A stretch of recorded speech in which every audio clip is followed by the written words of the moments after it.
حضرت عبداللہ ابن سلام رضی اللہ تعالیٰ عنہ فرماتے ہیں کہ میں یہودیوں کا بہت بڑا عالم تھا. ملنگ شلنگ بندے مطمئن کرنے آسان ہوتے ہیں، عالم فاضل پڑھے لکھے بندے کو کسی بندے کا مطمئن کرنا، متاثر کرنا بڑا مشکل ہوتا ہے. آپ فرماتے ہیں میں نبی کریم علیہ السلام کی بارگاہ میں پہلے دن گیا میں بحث کے ارادے سے، مناظرے کے ارادے سے، چونکہ یہودیوں کا عالم تھا. حضور اونٹنی پر تشریف فرما تھے. اور یارو محنت کر کے جو میک اپ کر کے چہرہ بنایا جاتا ہے اس کے اندر حسن تو کئی دفعہ ہوتا ہے پر جاذبیت نہیں ہوتی. لیکن جس بابے نے کبھی میک اپ نہ کیا ہو لیکن وضو ذرا طریقے سے کرے روز، تو رنگ گورا نہ بھی ہو تو لوگ کئی دفعہ یہ نہیں کہتے رنگ گورا ہے، بلکہ لوگ کہتے ہیں چہرہ نورانی ہے. اب میں اس پر میں کچھ کلام کر سکتا ہوں کہ گورے اور نورانی چہرے میں بھی فرق ہوتا ہے. کچھ چہرے گورے ہوتے ہیں پر نورانی نہیں ہوتے، کچھ گورے نہیں ہوتے پر نورانی بڑے ہوتے، یہ الگ عنوان ہے. تو حضرت عبداللہ ابن سلام رضی اللہ تعالیٰ عنہ فرمانے لگے جب میں گیا تو حضور اونٹنی پر تشریف فرما تھے. کہتے ہیں سادہ وضو، اور میں دیکھ رہا تھا کہ داڑھی مبارک میں کنگھی بھی نہیں ہوئی تھی. سرکار نے سر پہ سادہ سا امامہ باندھا تھا. حضور اونٹنی پر بیٹھے تھے اور جس اونٹنی پر تشریف فرما تھے اس پہ کجاوا بھی کوئی نہیں تھا. لیکن کہتے دو جملے حضور کی زبان سے نکلے، دو جملے، اور میں ان جملوں کا قیدی ہو گیا. میرے محبوب نے فرمایا جو چاہتا ہے کہ اس کی عمر بھی زیادہ ہو رزق میں بھی برکت ہو. آپ بھی چاہتے ہیں نا عمر بھی زیادہ ہو رزق میں بھی برکت ہو، تو حضور فرمانے لگے اس کے لیے کرنے کا کام یہ ہے کہ اگر وہ چاہتا ہے عمر زیادہ ہو رزق میں برکت ہو تو اپنے رشتہ داروں کے ساتھ اچھا سلوک کرے. یہ حدیث اگرچہ اپنے انہی الفاظ کے ساتھ مشکات میں موجود ہے، لیکن وہاں حضرت عبداللہ ابن سلام رضی اللہ تعالیٰ عنہ کہتے ہیں کہ وہ کیا مٹھاس تھی لفظوں میں، جملے تھوڑے تھے، بات میں گہرائی بہت زیادہ تھی. میں آیا تھا بحث کرنے پر میں آگے بڑھا، حضور کا دست مبارک تھاما اور میں نے عرض کی یا رسول اللہ مجھے کلمہ پڑھا دے، میں مسلمان ہونا چاہتا ہوں. ہمارے ہاں لوگ سمجھتے ہیں کہ بہت زیادہ فلسفہ بیان کرنے والا شاعر کوئی بڑا پڑھا لکھا بندہ ہوتا ہے.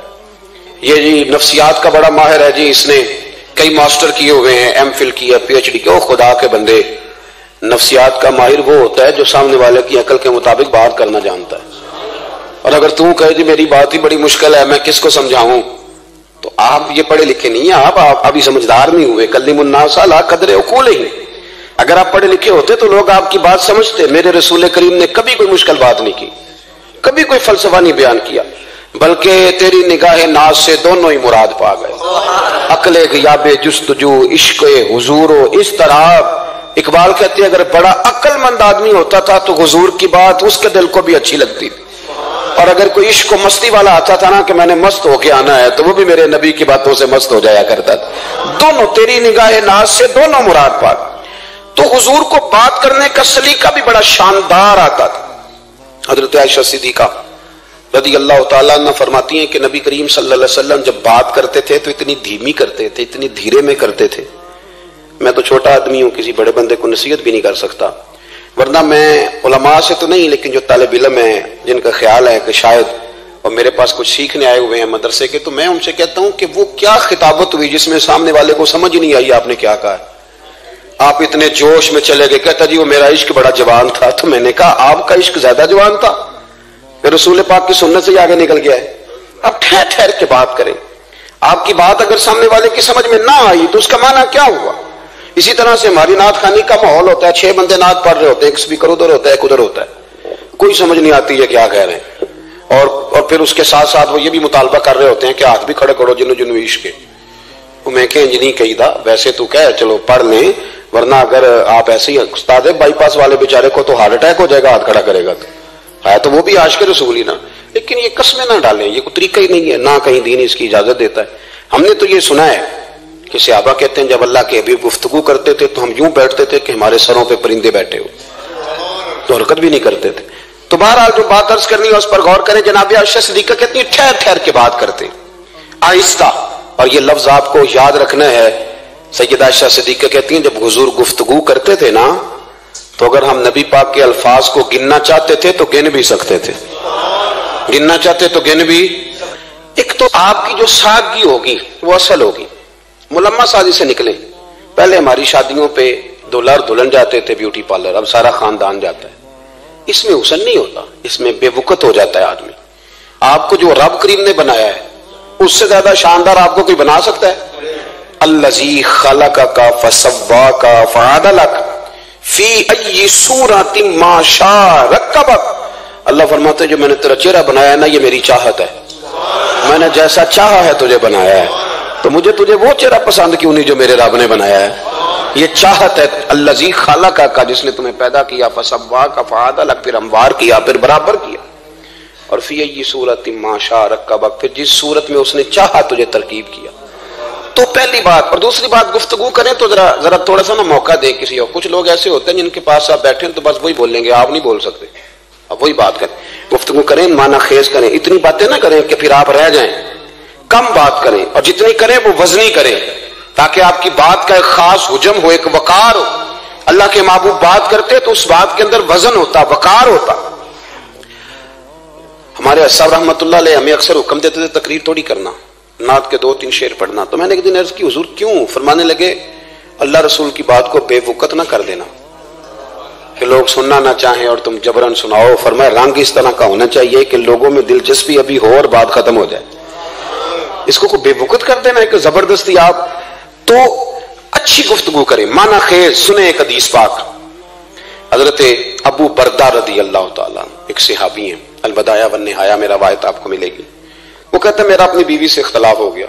بیوی سے جب بندہ راضی ہوتا ہے تو بڑا ہی راضی ہوتا ہے، پھر وہ کہتا ہے کہ جیسی میری ہے ویسی کسی کی بھی نہیں، اور جب ہوتا ہے نا ناراض تو پھر وہ منگنی سے کہانی شروع کرتا ہے کہ جب میری منگنی ہوئی تھی تو تیرے چاچے نے مجھے گھورا تھا، اور پھر وہ دن جب رکھے تھے اس دن جو کام ہوا تھا اس کا بھی ذکر، اب اختلاف جو ہو گیا، اور جب آپ کسی سے ناراض ہوتے ہیں پھر اس کی خامیاں ساری سامنے آ جاتی ہیں، پھر وہ کہتا ہے شادی والے دن تیرے ابے نے صحیح سلوک نہیں کیا، یہ جو مجھے کپڑے دیے تھے جو کو پہننے والے تو نہیں نا، تو میری اماں، اب اختلاف ہو گیا۔ اب ہم کیا کرتے ہیں، جو قریب والے لوگ ہوتے ہیں وہ اس پر تھوڑا تیل اور ڈالتے ہیں، وہ کہتے ہیں نہیں تینوں تو پتہ ہی نہیں، مجھے تین بڑیاں گلاں دا پتہ ہی نہیں، تو تے شادی تو 15 دن بعد سعودی عرب ٹر گیا، ساڈے کولوں سن کہانیاں، ہم تمہیں بتاتے ہیں تاکہ تباہی اور اترے۔ اس طرح نہ کریں، آپ ایک آدھ بات کہہ کے چلے جاتے ہیں، ان بیچاروں نے اکٹھے رہنا ہوتا ہے، ان کی زندگی دوزخ بنی رہتی ہے، ان کو قریب کریں۔ اللہ کے رسول تو کسی کا نکاح کرتے تھے تو میاں بیوی کے درمیان محبت کی دعا فرماتے تھے، تو وہ صحابی آئے تو اپنی بیوی سے ناراض تھے، تو انہوں نے اب بات شروع کر دی، کہنے لگے یہ بھی کرتی ہے، یہ بھی کرتی ہے، یہ بھی کرتی ہے، یہ بھی غلطی ہے، یہ بھی غلطی ہے، یہ بھی کوتاہی ہے، بڑی باتیں سنائیں۔ اللہ نے کان کتنے دیے اور زبان، اس کا مطلب ہے سنگل بولنا چاہیے اور ڈبل سننا چاہیے۔ اب جتنا بولتے ہیں اس سے ڈبل سننے کا مزاج بنائیں، چونکہ کان اللہ نے 2 دی اور زبان سنگل بولیں اور ڈبل سنیں۔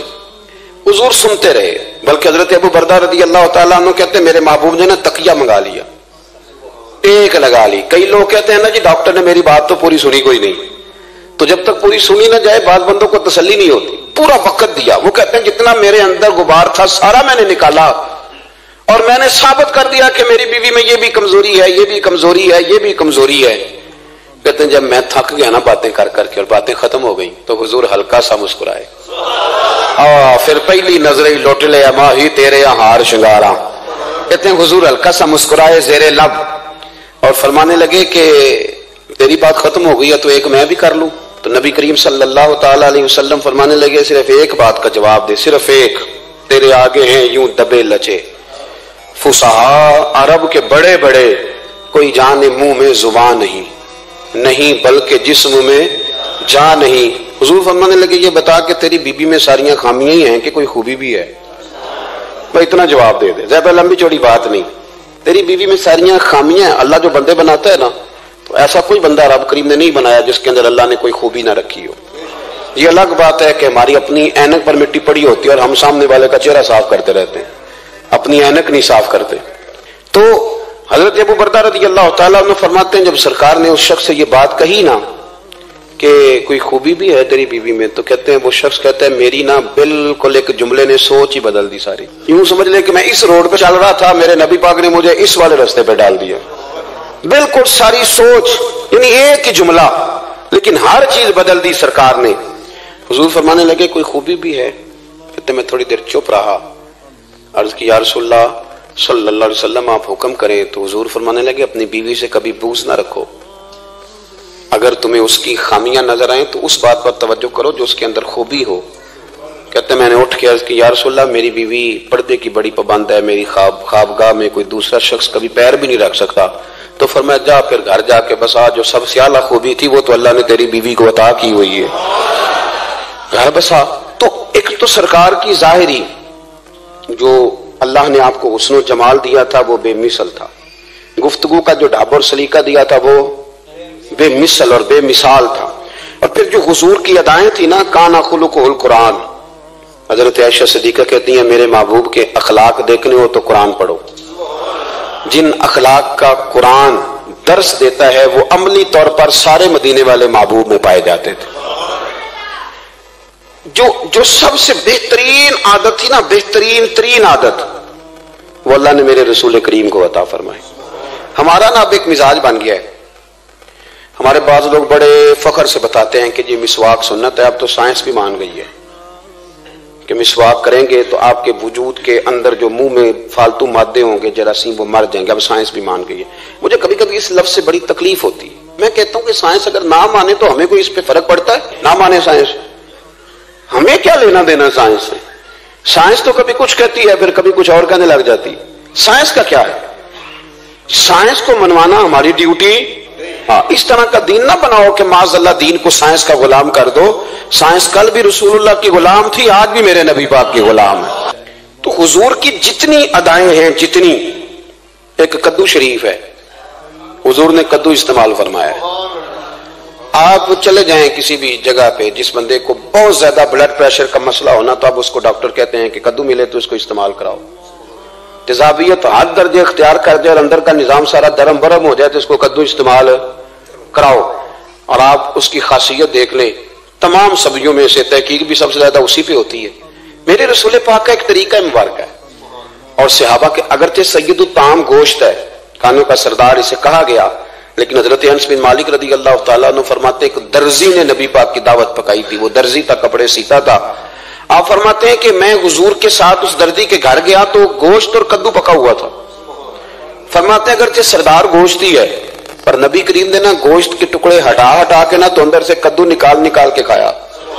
حضرت انس بن مالک کہتے ہیں مجھے کدو پسند نہیں تو میں نے کبھی نہیں کھایا تھا، گھر میں ہوتا تو میں جھگڑا کرتا، پر آج حضور کی رغبت دیکھی نا تو کل نہیں پسند تھا پر ابھی مجھے کدو بڑا پسند ہو گیا، مجھے کدو شریف سے پیار ہو گیا۔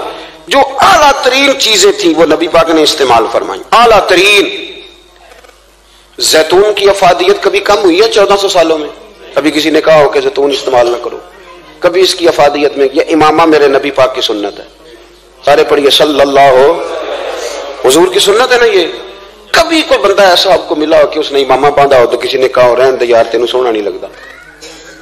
بندے سارے سونے تو نہیں نہ ہوں دے، میری بات کی سمجھ آ رہی ہے؟ لیکن امامہ کبھی کوئی آپ کو ملے گا ہی نہیں کہ اس بندے کے مزاج کے ساتھ یہ فٹ، یا اس کے چہرے کے ساتھ یہ فٹ۔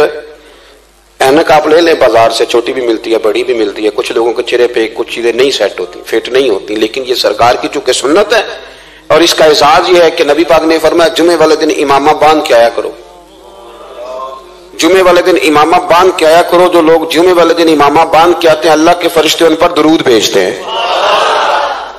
لیکن امامہ شریف ہونا چاہیے، اپنی مرضی کا رومال نہ باندھ لیں، کم از کم 3.5 گز ہو، اور ٹوپی کے اوپر باندھا گیا ہو۔ اپنی مرضی کا طریقہ نہیں اختیار کریں، وہ جو شریعت نے حدود بیان کی ہیں اس کے مطابق چلیں۔ میری بات کی سمجھ آ رہی ہے؟ تو جو بات میں نے چھیڑی ہے وہ یہ ہے کہ اللہ کے محبوب رب کریم کی دلیل ہے۔ جتنا کائنات کے اندر حسن کوئی بندہ تلاش کرنا چاہے گا وہ مجبور ہو جائے گا اور اسے دروازہ رسول پہ جانا ہی پڑے گا، اسے نبی پاک کے دروازے پر اسے جانا پڑے۔ ہم کوشش بڑی کرتی ہیں سونے لگنے کی، بڑے بڑے لوگ روپ دھارتے ہیں بیچارے، بڑا کچھ کرتے ہیں، لیکن آپ کو لوگ سونا کہیں گے، نورانی نہیں کہیں گے۔ مجھے بڑی کر لیں، داڑھی روز بنائیں بے شک، لیکن فطرت داڑھی ہے، حسن ناراض ہو گیا۔ اور داڑھی بڑی سمجھدار ہے، کبھی عورت کے منہ پہ نہیں آتی، آتی مرد کے منہ پہ، مرد کے منہ پہ داڑھی آتی۔ چلے میں کوئی بات نہیں کرتا ورنہ میں تو حنفی ہوں، میرے امام صاحب تو اس بندے کی گواہی قبول نہیں کرتے جس نے داڑھی نہ رکھی ہو، وہ کہتے ہیں اس کی شہادت کچہری میں قابل قبول نہیں ہے، وہ تو قبول نہیں کرتے اس کی شہادت کو بھی۔ اب چلیں عوام سے ڈرتے ڈرتے کئی دفعہ کچھ باتیں نہیں بتائی جاتی پر باتیں ہیں تو صحیح نا۔ ایک بندے نے داڑھی مڈائی تھی تو جناب عمر نے مدینے سے بھی نکال دیا تھا۔ ان سانو کانے کوئی کہہ گیا کہ چنگی طرح نیک ہوے گا تاں رکھی تے روٹی ادھر کھائی ہاں جدن چنگی طرح نیک ہو جائے گا، اس سے پہلے کیوں کھاتے ہو؟ یہ قسم اٹھاؤ کہ پیسے اس دن پکڑنے آدمی جس دن چنگی طرح نیک ہونا ہے. کچھ لوگ کہتے ہیں میں اندر سے ٹھیک نہیں, تو اندر سے ٹھیک ہونا تیری ڈیوٹی نہیں, ظاہر ٹھیک کرنا تیری ڈیوٹی ہے, باطن تو رب کریم اپنی رحمت سے درست فرمایا کرتا ہے. تو جو تیرے ذمہ لگایا اللہ نے وہ تو کرنا, جو تیرے اللہ نے ظاہری صورت سے ہوتا کیا ہے. سنو کیا ہوتا ہے. مولانا رومی نے لکھا ہے حضرت موسیٰ علیہ السلام کے زمانے مبارکہ میں ایک شخص تھا, تو حضرت موسیٰ علیہ السلام کی نقلیں اتارتا تھا. آپ کتنا لمبا کرتا پہنتا تھا, ہاتھ میں چھڑی پکڑتا تھا, تھوڑا غصے سے بولتا تھا, معاذ اللہ نقل اتارتا تھا. جناب موسیٰ کلیم اللہ علیہ السلام کی قوم کا جب غلبہ ہوا تو انہوں نے نکال دیا اس کو, تو نقلیں اتارتا ہے, وہ نکل گیا, شہر سے باہر نکال دیا. حضرت موسیٰ کلیم کہتے ہیں میں ایک دن کوہ طور پہ گیا ہوا تھا, تو رب کریم نے مجھ سے فرمایا کہ فلاں جگہ فلاں درخت کے نیچے میرا ایک دوست انتقال کر گیا ہے, اسے اٹھائیے, غسل دیجیے, کفن دیجیے, جو اس دور کا طریقہ تھا, تدفین کر دے. حضرت کلیم علیہ السلام فرماتے ہیں میں اپنے حواریوں سمیت پہنچا, جب بندے کا چہرہ دیکھا تو حیران ہو گیا, یہ تو نقلیں اتارنے والا ہے, تو نقلیں اتارنے والا ہے. پر اللہ کے نبی رب کریم کے حکم کے آگے لایت اللہ نہیں کرتے, یہ نہیں کہتے کہ میری عقل میں نہیں آ رہا. اٹھایا, غسل دیا, کفن دیا, تدفین کر دی اس کو. جب دفن ہو گیا حضرت موسیٰ علیہ السلام کوہ طور پہ حاضر خدمت ہوئے اور بارگاہ عالی مرتبہ میں عرض کرنے کے مالک تو بے نیاز ہے, چارہ سوال تو نہیں, پر اپنی تسلی کے لیے مالک یہ فرمائیے کہ وہ تو نقلیں اتارتا تھا. تو رب کریم نے فرمایا موسیٰ بات یہی ہے, پر میں نے اسے نا مرتے وقت ایمان نصیب کر دیا, وہ آپ کا کلمہ پڑھ کے دنیا سے گیا ہے اور توبہ کر کے گیا ہے, تو مالک اتنی کرم نوازی کیوں ہوئی.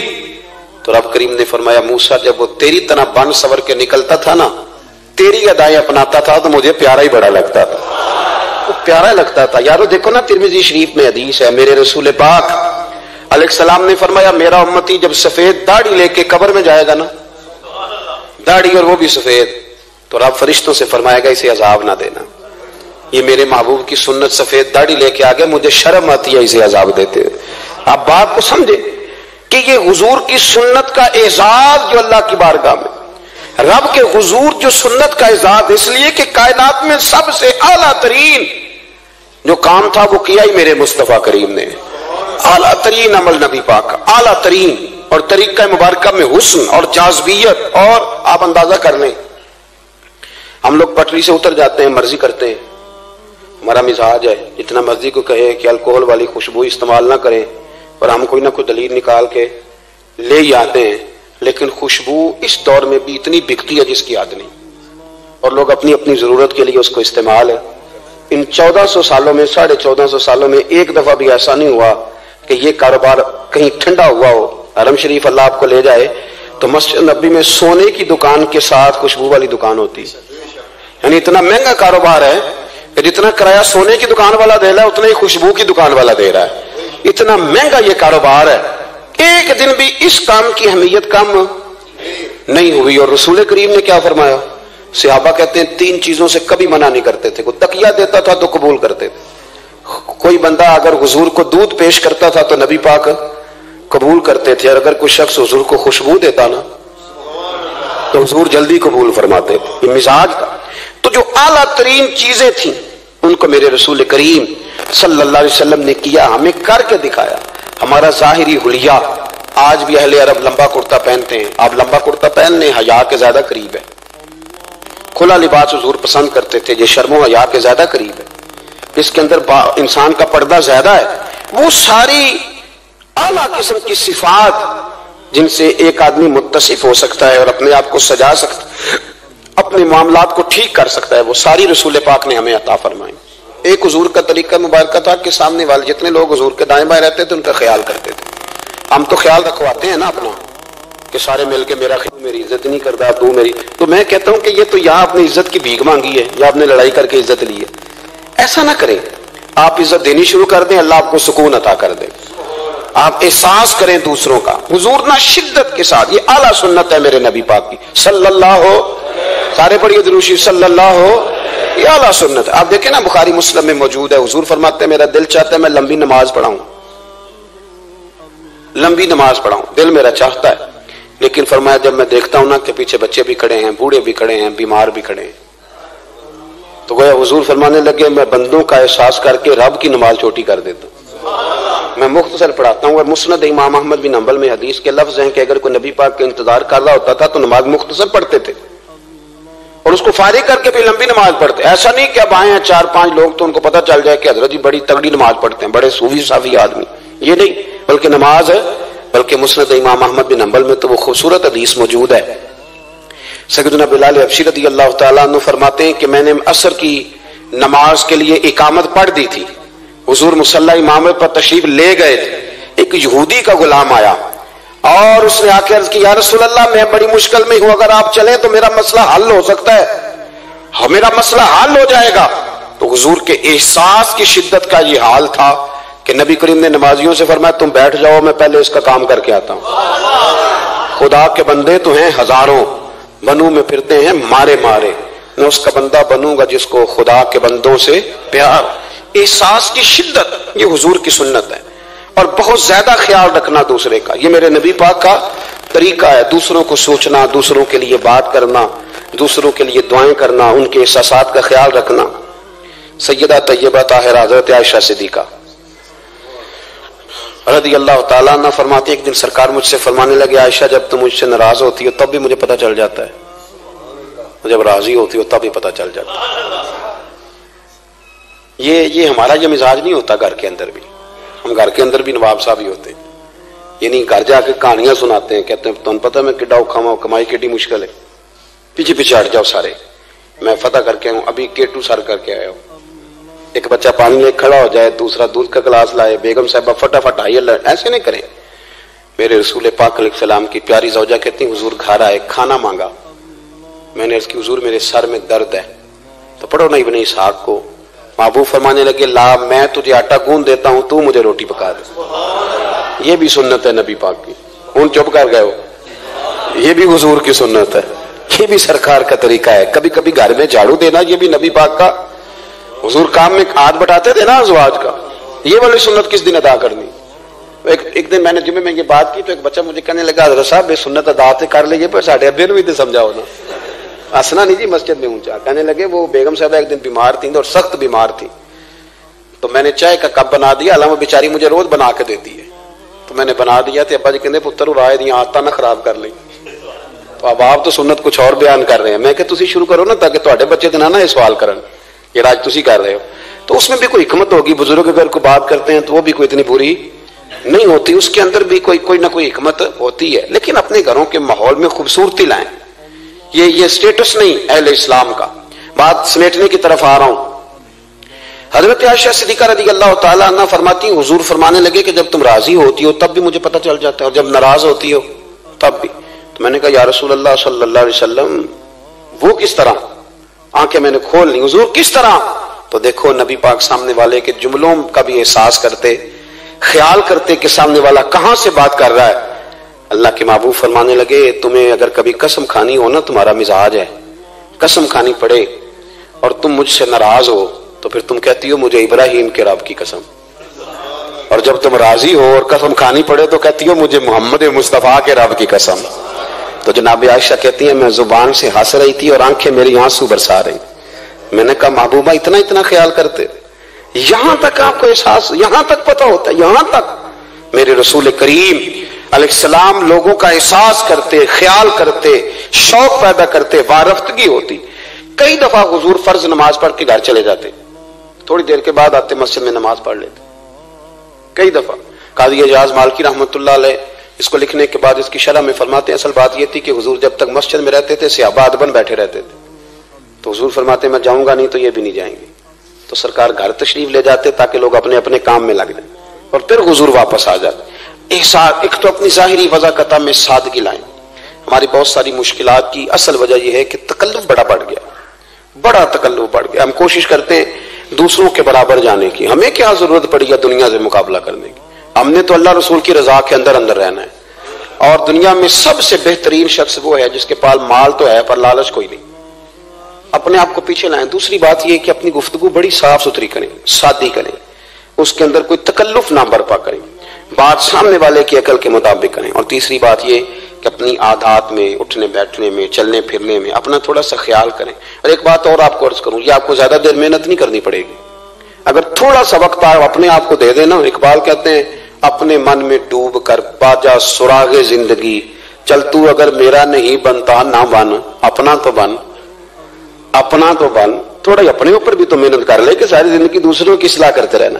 دوست کوشش کرے اپنی عادات پہ 2 4 5 ہفتے کے لیے محنت کرے تاکہ عادتیں سنور جائیں، تاکہ طبیعتیں بدل جائیں۔ ایک حدیث پڑھتا ہوں اور اپنی بات کو سمیٹتا ہوں۔ میرے رسول کریم صلی اللہ تعالی علیہ وآلہ وسلم نے فرمایا کہ اگر اللہ اخلاق کو چہرہ دیتا نا، یہ جو عادات ہوتی ہیں، اور عادات سے مراد صرف میٹھا بولنا نہیں بلکہ لالچ نہ کرنا بھی خلق ہے، تھوڑے پہ راضی رہنا بھی خلق ہے، سچ بولنا بھی خلق ہے، غیبت سے بچنا بھی اصل اخلاق یہ ہے۔ میٹھا تو کئی دفعہ لوگ اپنے مطلب کے لیے بھی بول لیتے ہیں، وقتی طور پر کام نکالنے کے لیے بھی بولتے ہیں۔ تو حضور نے فرمایا کہ اگر خلق کو اللہ تبارک و تعالی چہرہ عطا کرتا تو کائنات میں سب سے بہترین چہرہ حسن اخلاق کا ہوتا، سب سے اچھا اور خوبصورت، اور فرمایا اگر بدخلقی کو اللہ چہرہ دیتا تو بدصورت ترین چہرہ اس کا ہوتا۔ اس کا کیا معنی ہوا کہ اگر ہمارا کردار اچھا ہے، سوچ اچھی ہے، لوگوں کے بارے میں نظریہ اچھا ہے، احساس ہے، تو پھر ہمارے اندر دنیا کا سب سے خوبصورت انسان موجود۔ لیکن اگر ہمیں اپنی ذات کے علاوہ شاید نظر ہی کوئی نہیں آتی، ہم خود غرض ہیں، جھوٹ بولتے ہیں، غیبت کرتے ہیں، بدنگاہی کرتے ہیں، لوگوں کے بارے میں بدگمانی کرتے ہیں، کسی کو حقیر سمجھتے ہیں، ذات پات کے چنگل میں الجھے ہوئے، تو پھر ہمارے اندر ایک بدصورت ترین شخص بیٹھا ہے۔ جتنی مرضی کنگھی کریں، جتنا مرضی آپ اپنے آپ کو سنواریں، اندر کی بدصورتیاں جا سکتی نہیں۔ تو کوشش فرمائیں کہ اللہ ہمیں اخلاق کا اعلیٰ جو ہے وہ وژن عطا کرے، اعلیٰ شعور عطا کرے۔ اللہ تعالیٰ میری اور آپ کی حاضری کو مستجاب فرمائے۔ آخر دعوانا